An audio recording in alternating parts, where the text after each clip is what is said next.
Hi SPS Astrology lovers, this is Shankar Pratap Singh and you are watching SPS Astrology। दोस्तों आज मैं आपको बताऊंगा कि अगर आपके बर्थ चार्ट में कोई प्लेनेट अपने डेबिलिटेशन में है यानी नीच अवस्था में है और उसके ऊपर अगर केतु का या सैटर्न का एस्पेक्ट पड़ जाता है या उसके साथ केतु या सैटर्न की युति होती है, तब क्या हो सकता है। और अगर कोई प्लेनेट अपने डेबिलिटेशन में है तो जो उसकी इंटेंसिटी है, उसकी जो तीव्रता है, उसका जो पागलपन है वो बहुत ज़्यादा बढ़ जाता है। ऐसे में आप अपने आप को बहुत ज़्यादा शो करने की कोशिश करेंगे और ज़बरदस्ती अपने आप को रिप्रेजेंट करने की कोशिश भी करेंगे, लेकिन चीज़ों को आप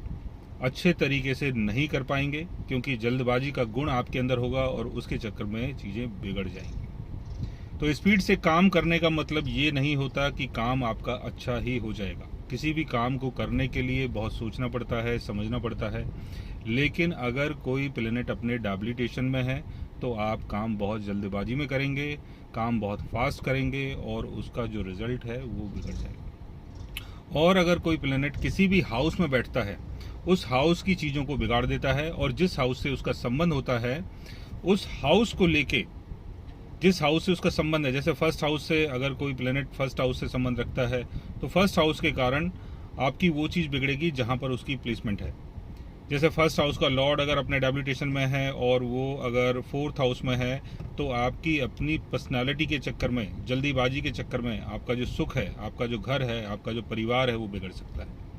आपकी मदर के साथ जो आपका रिलेशन है वो बिगड़ सकता है। और अगर इसके ऊपर केतु का एस्पेक्ट पड़ जाता है या केतु की प्लेसमेंट होती है या सैटर्न का एस्पेक्ट पड़ जाता है, सैटर्न की प्लेसमेंट होती है, तो चीज़ें और ज़्यादा बिगड़ जाती हैं।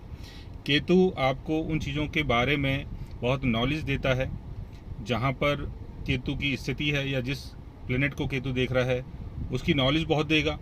आप गलत काम कर रहे हो, कुछ भी जल्दबाजी कर रहे हो तो आप उससे कुछ सीख भी रहे हो, आपको सीखने को भी मिल रहा है, लेकिन कहीं ना कहीं आप कंफ्यूज भी रहोगे बिकॉज केतु आपको कंफ्यूज कर सकता है और केतु वहां से आपका जो इंटरेस्ट है वो धीरे धीरे करके हटा देगा। लेकिन शुरुआती जीवन में आप बहुत ज़्यादा लॉस देखोगे। अगर ये योग आपके 7th हाउस में बन रहा है तो आपका जो रिलेशन है वो बिगड़ सकता है, 10th हाउस में बन रहा है तो कैरियर बिगड़ सकता है, और 8th हाउस में अगर बन रहा है, जैसे 8th हाउस में कोई प्लेनेट अपने डेबिलिटेशन में और उसको केतु देख रहा है या केतु उसके साथ बैठा हुआ है, तो इन लॉस के साथ जो आपके रिलेशन है वो बिगड़ सकते हैं और जो आपका लाइफ पार्टनर है उसकी सेविंग भी बिगड़ सकती है। बट उन चीज़ों को आप पहले इनिशियल लाइफ में बहुत ज़्यादा एक्सपीरियंस करते हैं। और अगर सैटर्न का एस्पेक्ट भी पड़ जाता है या सैटर्न की प्लेसमेंट भी अगर इनके साथ होती है, यानी कोई प्लेनेट अगर अपने डेबिलिटेशन में और सैटर्न भी उसके साथ है या सैटर्न उसको देख रहा है या उसके हाउस को देख रहा है, तो सैटर्न उन चीज़ों को और ज़्यादा डिले कर देता है। तो यहाँ पर क्या हुआ, एक तो फ्रस्ट्रेशन बहुत ज़्यादा थी, काम करने का जुनून बहुत ज़्यादा था, रिजल्ट जो है वो आपके हिसाब से मिला नहीं, आपको लॉस हो गया, बाद में वो आपको छोड़ना भी पड़ा और सैटर्न ने उन चीज़ों को डिले भी कर दिया। बिकॉज सैटर्न आपको समझाना चाहता है कि किसी भी काम को अच्छे तरीके से करें, सिस्टम से करें। तो अगर आपके बर्थ चार्ट में कोई प्लेनेट अपने डेबिलिटेशन में है तो पहले चीज़ों को बहुत ज़्यादा सोचें, सोच समझ के काम करें, आराम से काम करें, जल्दीबाजी में काम ना करें। और जो भी आपके माइंड का कन्फ्यूज़न है ये किसी दूसरे को भी बताएं कि आप कन्फ्यूज़ हैं, आप चीज़ों को सोच नहीं पा रहे हो, कर नहीं पा रहे हो। और सैटर्न जैसे चीज़ों को डिले कर रहा है, सैटर्न डिले नहीं करता है, सैटर्न आपको चीज़ों को समझाना चाहता है।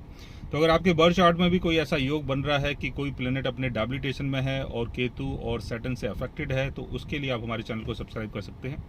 और अगर आप हमसे बात करना चाहें, कंसल्ट करना चाहें या पर्सनली हमसे मिलना चाहें तो आप हमारी वेबसाइट के थ्रू हमें मेल कर सकते हैं, मैसेज कर सकते हैं और गाइज आप हमसे बात भी कर सकते हैं। So guys take care, love you all